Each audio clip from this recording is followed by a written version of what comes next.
All right. Welcome back.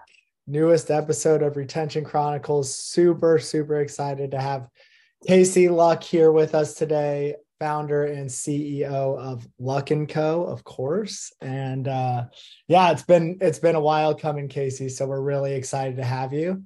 Would love to kick it off with an intro from you, where you're dialing in from. And then before we get into the shop talk, we always like to ask one or two things that you're excited about in your personal life. So I'll let you introduce yourself and take it from there. Awesome. Well, thank you so much for having me. I'm so excited. As you said, my name is Kasey. My name is Kasey Luck. I run Luck and Co agency. We are a retention agency for e-commerce brands. So we only work with e-commerce and DTC brands, and we only do email and SMS marketing. So we're very focused, very niche. We go very deep when it comes to email and SMS, and we're very experiment focused and data focused. What were the other questions? One exciting thing that's going on in my personal life. I actually have a lot of exciting things going on in my personal life. I recently had a baby.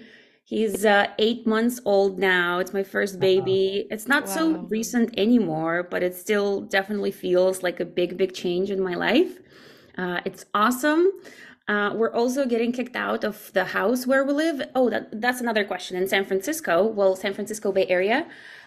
So we need to move out at the end of the month, and we decided it was a good idea to just move to Europe since we have to move anyway. Wow. So our little family is going to Europe for the summer. We have a plan for June and July. We're going to be in Turkey and Italy. And then we're gonna kind of see if the little one likes this digital nomad thing. And if he does, we'll continue for another month or two. But if he hates it, he's the boss now. We'll have to come back and look for a new home back here in the Bay Area. Wow. Okay. So That's so exciting. Yeah. lot to unpack. I feel like you and I talked like probably for the first time soon after he wasn't so little. Like this was not 8 months ago. We probably talked like 3 or 4 months in to new parenthood. So That's right. That's I right. don't think I knew that though. So major congrats. That's awesome. Thank you. What did he do to get you kicked out of your place in San Francisco? Well, the owner wants to sell the house, which we like triple check with him. We're like, doesn't seem like good market for selling. You sure? You sure? You sure? He was like, yeah. So it is what it is. It's a great place though. It's kind of sad to move, but Europe is fun. We're excited. Yeah, that's so exciting. Can I ask anything special about Italy and Turkey specifically? Like why you're Yeah, headed there? well, it's like, well, Turkey is, so I'm originally from Russia, Hmm. and with the whole thing going on, with the war going on, we don't want to go back to Russia ourselves. And my husband is from Russia too. But his mom, my husband's mom, lives in Russia, and she hasn't met our son, Andre. So we're meeting with his mom Mm. in Turkey, and we're spending a month there with her so that she can meet her grandson. And then Italy, like when I was pregnant, I was like scrolling through Airbnb, and I was like, oh, wouldn't it be cool to like live in Tuscany for a month at some point? And I was just totally daydreaming and like looking at different villas. And there was this one that was so amazing and so cheap for what it was. And I was at my mom's place. I'm like, let's just book it and like, let's see what comes. And it was more than a year out. And I've never in my life booked anything so far ahead. I'm usually like, 3 weeks out. I'm booking Hmm. my trip. This was more than 12 months. I think this was like a year and a half out. Wow. And now it's happening. And it's And now it's actually, here. yeah. And they had like a very nice cancellation policy. I think we can still cancel it if we want to.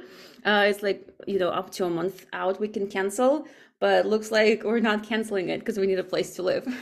Oh my gosh. But That is- also That we worked out feel like, very well. So you were just gonna go like for a vacation for a yeah, bit? yeah, yeah. We thought we'd just go like for a month. And we're planning to invite my mom and then my dad. So, and we were thinking of inviting like friends, like, we have a house in Italy, everybody come. But now we have a baby, so we like closed out that invitation. I was gonna say, Mariah and I would love to do this live. Yeah. Stop recording right now and just wait till we're all in the house in Italy. Yeah. Oh, that's so cool. Yeah, one of the questions I thought of when you said you were going to do a month in Turkey and a month in Italy was like, how do people normally do like month-long stays unless you have family and friends already there? I would imagine it's Airbnb a lot. Is that what you're doing in Turkey? Yeah. I'm a big Airbnb fan for sure. Airbnb all the way.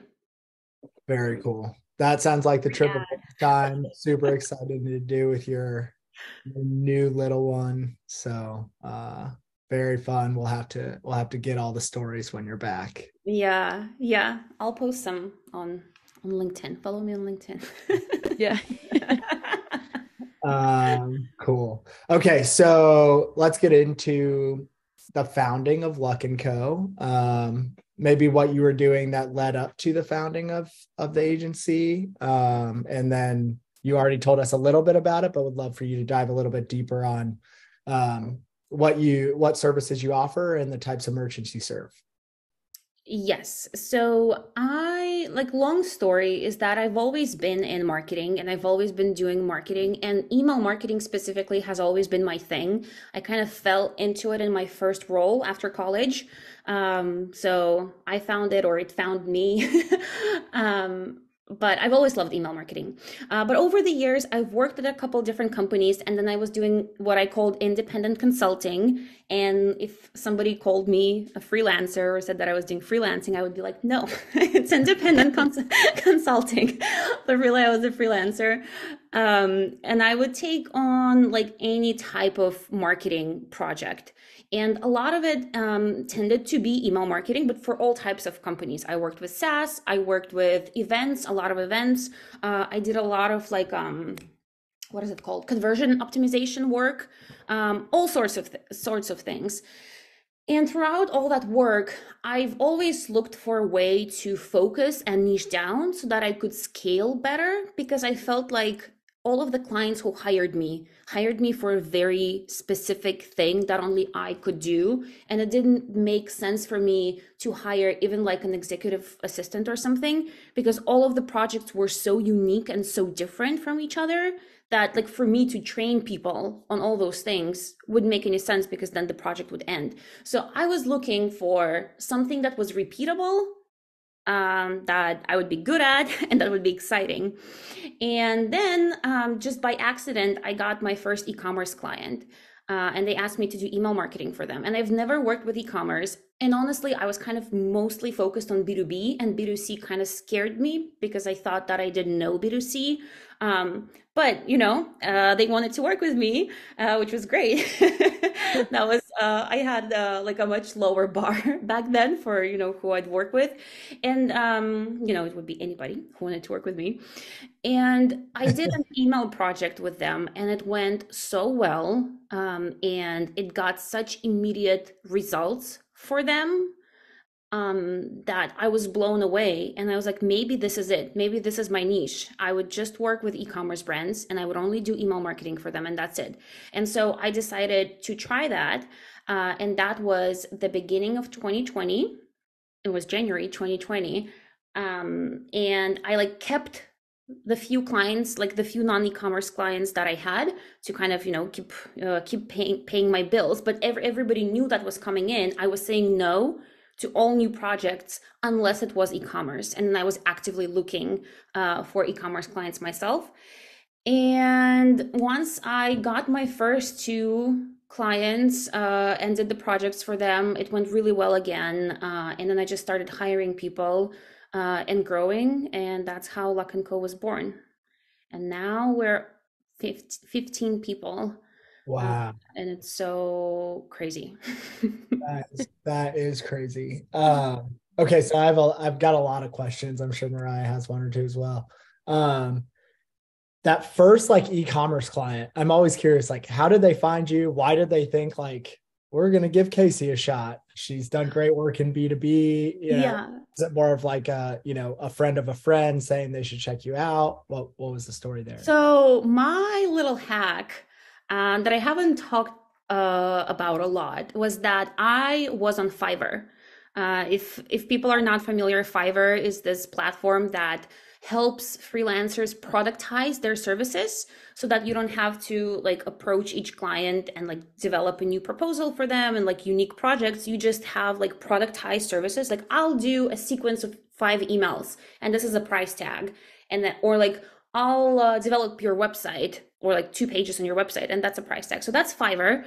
And historically it's like a cheap place, right, to get freelancers. And there are a lot of people from other countries where labor is less expensive, but Fiverr also has this like separate arm of their business that they call Fiverr Pro.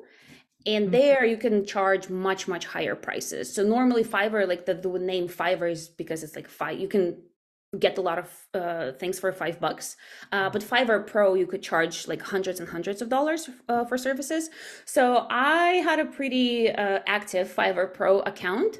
And many of the services that I offered were email sequences, and they hired me through Fiverr, I think. Wow. Okay. Very cool. Yeah, go ahead, Mariah. Quick question. Yeah. So how do you get onto Fiverr Pro? I'm just not familiar. Like I know the platform, but is it like you would sign up or is it after a certain amount of, jobs that you take on regular Fiverr? You need to apply. So you need to, at least back in the day, I haven't used it for years. The last time was probably 2019. But back then you had to apply and they had a pretty serious vetting process. I think they like even got on an interview with me in order to like approve me as a Fiverr Pro. So yeah, that was the process back then. I'm not sure what it is now. Got it. Okay, cool. I was just curious. Yeah. That's interesting. And then for that first ecom client, I imagine like at least the ESP might have been different than what you were used to. No.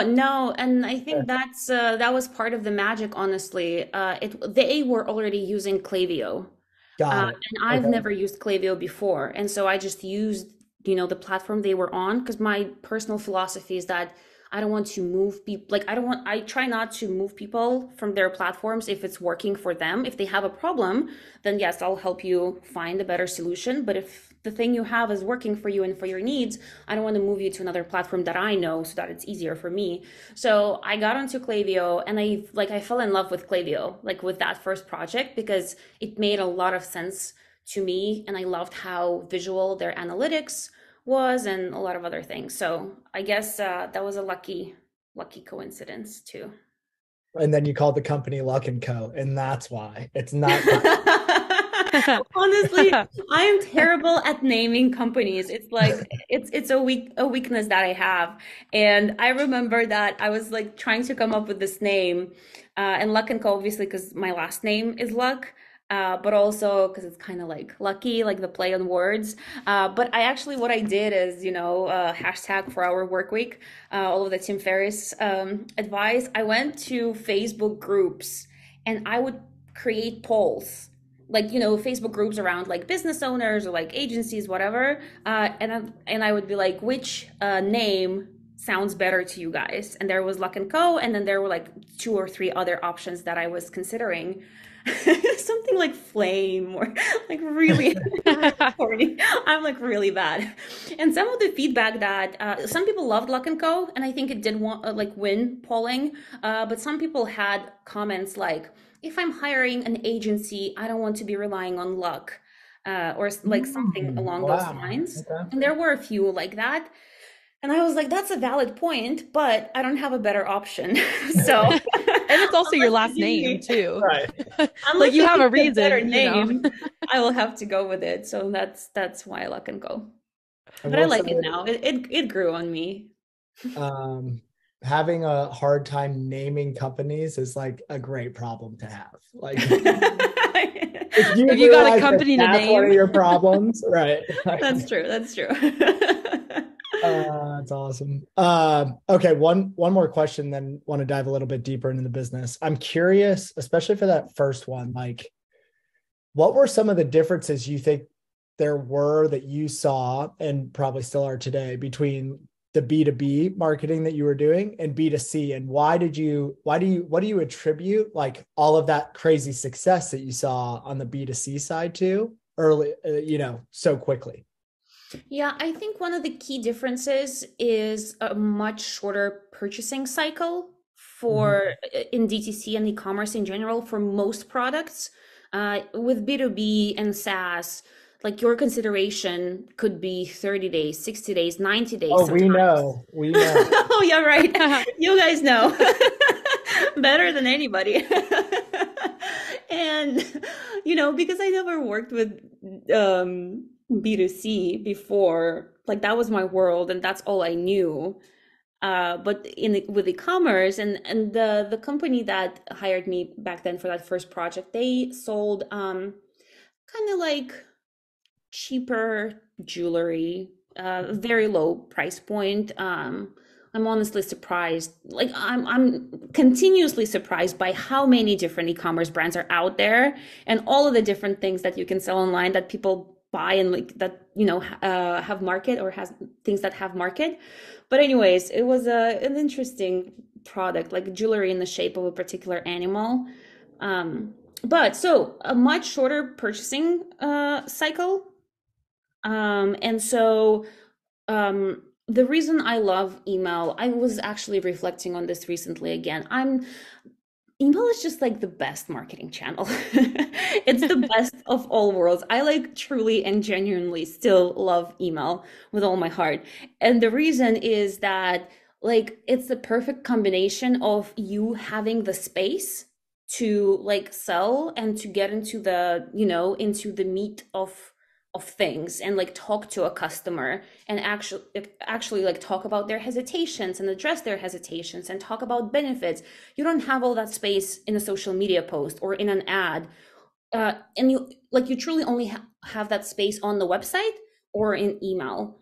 And so I think all of my prior work really like built a lot of foundation for me, to help that client and get those results that fast, because my approach to everything and what I learned with B2B was learn what the customer is going through. So like customer centric, whatever, like there's terminology for it, like customer centric marketing or whatever. But the point of it is like actually try to understand what the customer is thinking about in this moment. How are they making the decision? And from B2B, who do they need to talk to make this decision? Like what are all the things that they need to consider? And so I just applied all of that with B2C, right? E-commerce, but it's much easier with B2C. Like they don't have to talk to anybody about buying that like cheap necklace. So you only need to overcome like basic or like smaller, easier hesitations. And yeah, I just used all of that and built the email sequence. And because the purchasing cycle is so short, you get the results right away. And you can see how your email is converting. You can see how much revenue it's bringing. And part of this magic is also like the Klaviyo analytics and their attribution model. I'm really like, I really respect marketing platforms that don't inflate their results. And I know we're all very tempted to do it in marketing.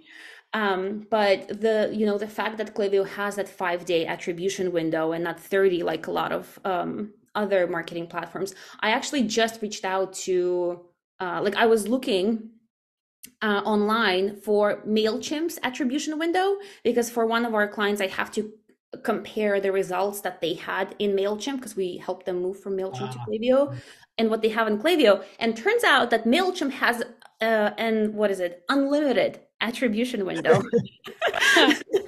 And I thought that a 30-day attribution window was bad, but apparently you can have unlimited attribution windows. So I think that was a very long answer to No, that was I awesome. hope I answered it. So it's like for MailChimp, it's like if you ever got an email and then purchased, that is attributed to. I guess. And I'm also confused. I guess like they use like last open or last click, because what if I opened like 3 emails and then purchased, right? Are you gonna attribute my revenue to all 3 emails? Probably not. Only the last one that I opened. Very interesting. Yeah. Yeah, it's funny you say that about email being like your favorite channel still. And it's like you have to say still like that because so many people have said for years that email's dead. Like when I did my Mhm. first stint at a marketing tech company, it was a company called Return Path. And all they did was basically tell you what your real deliverability rate is. Like no ESP does that out of the box. They give you a delivered rate, but it doesn't actually tell you what percentage of your emails actually reach the inbox. Delivery just tells you what percentage weren't blocked by an ISP. And so it's like a crucial platform, but completely would be out of business if email were truly dead. It's like, purpose built for email as a channel. And when I started there in like 2018, there was this talk of like, is email dead? Should we put, I don't know if it was executives saying that maybe we should pivot the business, but certainly, us younger millennials were like, yeah, maybe we should like think about what we're gonna do if email actually dies. Like, Yeah, here we yeah. are. It's still the most profitable marketing channel, 5 years. Yeah, I think honestly, email went through like or is going through a renaissance period because when I was starting, I definitely thought a lot about like, why am I going into this email, space? Sounds like it's everybody says Right. it's dead, but that's what I knew the most and that's what I really liked. So I just went with it and I just figured, if it dies, then I'll pivot. But I'm glad that I went with my gut because it's still here. Mhm. Absolutely. Yeah, it I sounds don't like think, you go ahead, Mariah. no, I was just gonna say, I don't think email will ever really truly be dead unless like something drastic, like you can't market in email anymore, like something like privacy, maybe it would be the last, the last straw. But I really don't think we're just so used to email. I couldn't see us not having it as a channel. That was all I was gonna add. I'm very curious, and this is something I probably know very little about, but how younger generations use email. I think like in our lifetime, email is gonna stay. Not sure like whether it's be as effective as it is right now, but they say that all these young people have very All the different youngins. have very different behavior. So I don't know. But you kind of have to have email in order to like register for things. But again, that's how things work today. Maybe it will all be, Yeah. I don't know, tokens and stuff. Yeah, maybe. Yeah, maybe NFTs or something floating in space. But yeah, my 2 cents on that would be like just the purpose for email. It'll become more tailored. So like I will Mhm. never in the professional world or in the academic world, email will always have a space in my mind. Just because it is viewed as more like personal or sorry, more professional. I think the purpose of email in like a personal standpoint, that's where maybe younger Yeah. generations aren't using email the same way, like text or some DM on a platform or like something like that. But I do think that there are always, or even like with academics, like so many schools or universities use Google Drive now as their home base, right? And like you need an email for that. So that's my thoughts. But yeah, maybe something else will be new in 20, 30, 40 years. Yeah. How are you thinking about other channels? Because I think you do some SMS work now. Can you talk a little bit about, incorporating that and orchestrating across the various channels that you're recommending and then implementing for your clients and maybe some like unique use cases that you think like some people or a lot of brands maybe don't think about when it comes to that. When it comes to SMS specifically. Not necessarily just SMS, but like orchestrating across channels with like your unique perspective that email is still, Yeah. Yeah, so we definitely do SMS like almost just as much as email. We really think that those two channels work together. It's like I mean, technically they are two different channels and have very like unique qualities about them, but we view them together always. And whenever possible, we urge brands to have email and SMS on one platform. It just doesn't make any sense to have them on two different platforms, because you have split and messed up attribution. Automation and segmentation is so much harder when they're on different channels. So to your point about orchestrating those two channels and making sure that they work smartly together and that they don't just like copy each other. And I think that's a very common mistake that some brands make, that like don't have a specialized SMS person or partner, is that they just like send the same thing in an SMS that they do on email. And that's not the best use of that channel. So for all those reasons, having email and SMS on one platform is amazing. And that's how we manage that for our brands. And then like email and SMS is our bread and butter. That's what we know most. We also are work pretty deeply with loyalty and rewards programs. And that's where we collaborate with the brands, because we'll take on everything when it comes to email and SMS, when it comes to loyalty and rewards programs, right? But like that's kind of the majority of how those programs work. So the brand would set up like the program structure, how many dollars worth how many points and stuff like that. So all of that is on brand side, and like we can advise, but then we set up all of the email sequences for loyalty and rewards. And then within all of the other lifecycle emails, like welcome flow, abandoned checkout flow, post-purchase flow, we find opportunities where we should be talking about people's points. So that that's another kind of mistake that I see.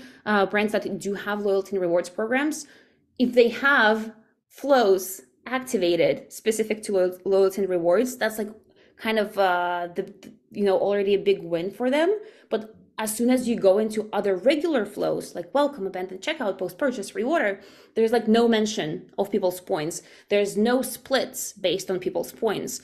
So like if we're talking tactical things, if you're a brand and you have a loyalty and rewards program, make sure that in your abandoned checkout flow, there's a split based on whether people have points or don't have points, and you talk differently to people who have points versus don't have points. And if people have points, don't give them a discount in your abandoned checkout flow. Just remind them that they have points and that they qualify for a discount anyway. So that's like a very big missed opportunity for a lot of brands that I see. We also have started doing a lot with transactional email. And this is how we actually met, because that's where I see one of the biggest opportunities for e-commerce brands is just taking ownership of their transactional communication. And like, actually, I was preparing a proposal for one of the brands, and I saw that I think maybe in Malomo marketing materials that like that thinking or the messaging that the moment, like that post-purchase moment between the time when somebody paid you money and when you when they have their product in their hands, that's the moment they're going to be the most engaged ever, because they gave you money, they don't have their thing yet. I've been preaching that like my whole e-commerce career, and that's how we think about the like a general post-purchase flow that we create for the brand outside of transactional. But that is so true. And all of those transactional touch points, whether that's email or SMS or even customer support, those are the most important things for your customer retention. The better experience people have during that time, the more likely they're to come back, purchase from you again, or to recommend you to other people. So that's something that we work with a lot these days. And then also just kind of taking a more holistic view at retention and working with the brand's other teams when it comes to ads, like the Google team and the Meta team, and making sure that whatever advertising happens on the retention side is synced with email and SMS. So we do things like we create special segments and then we push that to Google ads, or we push that to Meta ads. Or if the Meta team is creating a special ad campaign, like a lead gen ad campaign, where people directly enter the email list from Facebook or like from Instagram, we then take care of people, of those people as soon as they're in the email funnel or SMS funnel, and make sure that they receive unique and personalized messaging there. Got it. Okay. Those were all all awesome, like very tactical. A lot of different things. Oh, I love Like, it. it's great. I That's love what happens it. when you ask very broad questions. Yeah, right. No, that's what I want. You run with it. It's perfect. Yeah, I love the loyalty use case. We're seeing that more and more in our transactional triggers that we power. So very common use case now as loyalty gets bigger is basically exactly what you said, Kasey, but you were talking about an abandoned cart flow. For us, what that would look like is, in your out for delivery email or your package has shipped email, you're segmenting loyalty members versus non-loyalty members. If they're a loyalty member, let's show them their points in that email. Even though they have a package on the way, let them know that they just earned more points and here's their current status. And they'll feel good about it. They And it's feel all good about about it. making people feel good. Totally. And like to your point, it's the time in the customer life cycle where you didn't say this word, but the way I think about it is like it's the most anxiety ridden time too, because they have your money, you don't have your product, very much to what you said. And you don't know exactly, when your product will arrive. You don't know if there will be any sort of issue with it, if there will be any sort of delay.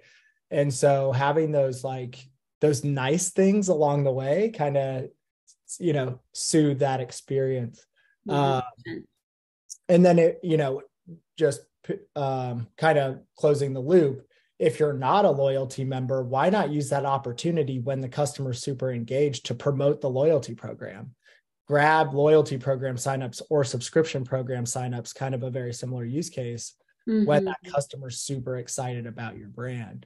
And even though you might not get a ton of signups, especially in that email saying their order has shipped, you're reminding them along the way that once they do have that good experience, especially if it's the first time, that they can come back and sign up for that subscription program or that loyalty program and start, earning dollars back or figuring out different ways to sort of save money through those programs if they like it. So I totally, obviously we're a little biased, but we agree. Yeah. And one other thing that I think, things like Malomo help with a lot is pushing referrals, like the referral program. Because one difficulty that brands might have with it is that they do it in the post-purchase, like in the post-purchase cycle.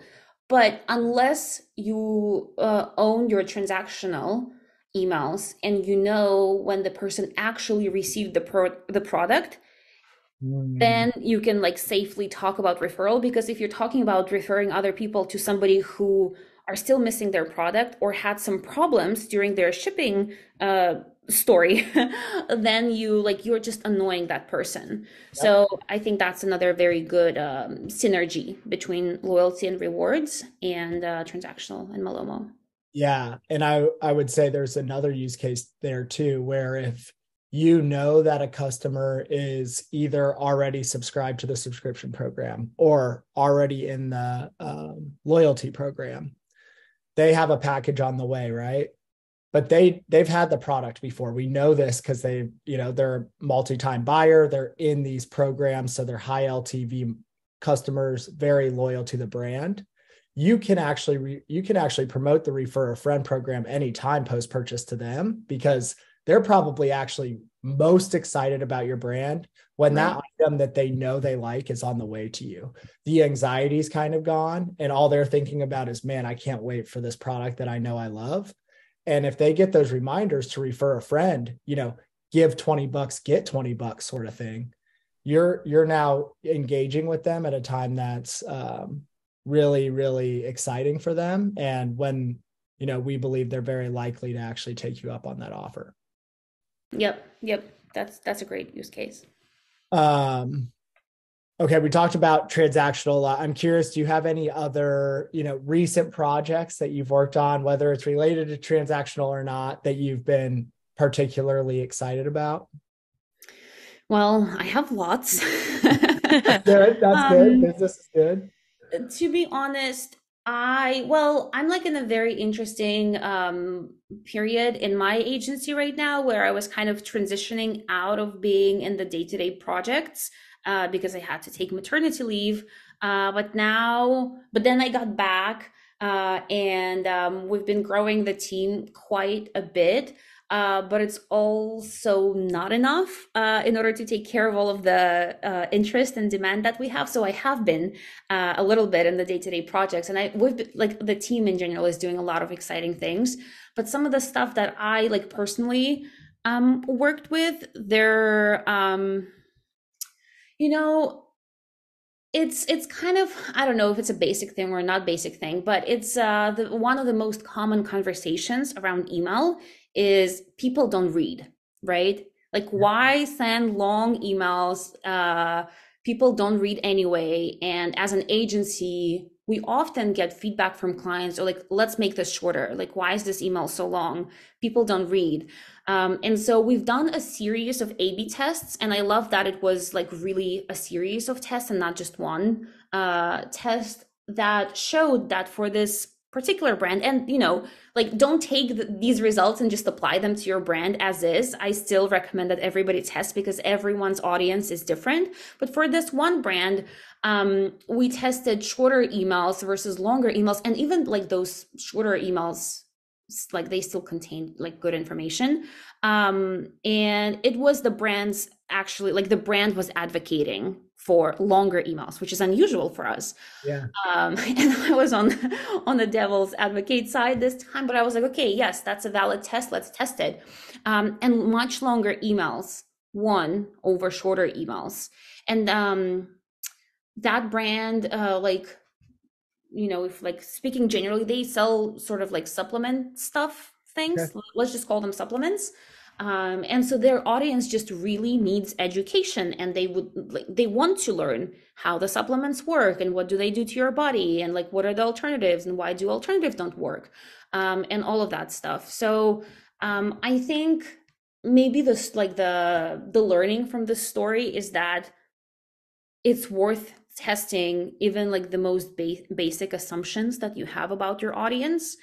If you've never tested that, test it. If it's been a while that you've tested that, test it again. So that was really fun, and it was fun to be wrong, and to learn that, hey, actually, no, sometimes it's worth making emails even longer than we feel that we need to. So that was fun. And then another interesting use case from a brand that some of our strategists work with. So this brand wanted to do for Valentine's Day. It was a very interesting initiative. It was only marketed to existing customers, so people who have made a purchase from this brand before.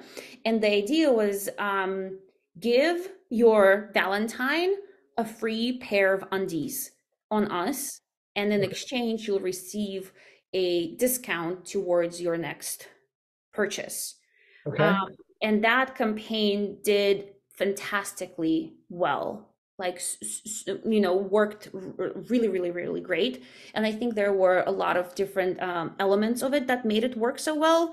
And that brand does use a loyalty and rewards program, but for some very weird reason, I don't understand why, but that loyalty and rewards program doesn't like make it easy for them to do it. So our team actually found a workaround for how to semi-automate this whole thing without an additional platform. So just through Klaviyo, like, flows and automations, and some coupon codes to make it work. It was like a little bit clunky. Like, I really think a lot of these things should be automatic, but for some reason that loyalty and rewards program said that they can't do it. Hopefully they're working on it. But if your product is a good fit for something like that, and obviously Valentine's Day was a very, very good holiday for that. Not every holiday I think would work so well, but that's a very cool promotion that you can run. Yeah, that is interesting. That like getting kind of in the weeds on that particular offer. You're like offering that them to buy their partner underwear. And I imagine there's some like banking on, not all couples will last, but maybe underwear will, and they will stick with them and they like it and they go on to be lifelong customers, right? And I think one other cool thing that this campaign achieved is another criteria or another condition of it was that you can only give a free pair to a non-customer. So if the Uh-huh. person who you're gifting is already a customer with this brand, they wouldn't qualify. So this is actually really like in the world where all of the brands are looking for like the next silver bullet in acquisition and everybody's struggling with acquisition big time. I think this is a really great campaign to help with that.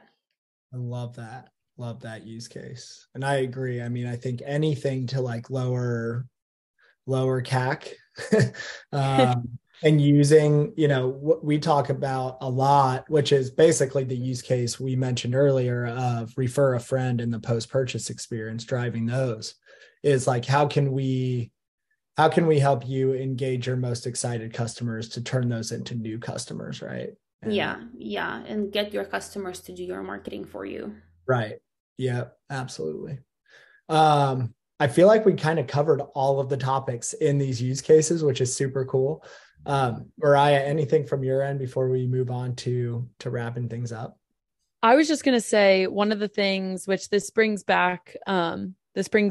up something that we've discussed previously on the podcast, but was reminded of it with that use case for gifting to your partner and lowering the CAC cost of.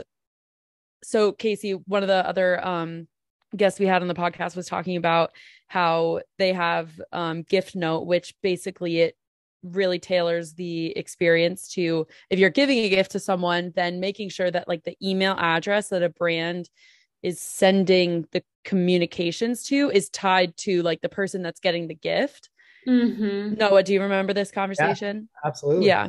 So I just remember that like stuck with me. And obviously it's been months since that conversation, but I feel like that adding that element to that use case that you shared is also another way to make sure that segmenting and whoever is getting the gift is getting a different experience based off of if whoever sent the gift, because that's probably thank you and here's your discount, here's all the loyalty referral points, whatever programs the brand has. That's what was going through my mind, in addition to just admiring the cool use case.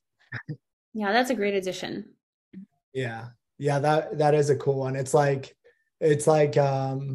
marketing toward the consumer versus the customer. Like if you're like McDonald's, you're marketing toward two groups. You're marketing toward the kid with the Happy Meal and the parent with the ease and convenience. And, it's kind of similar with gifting D2C.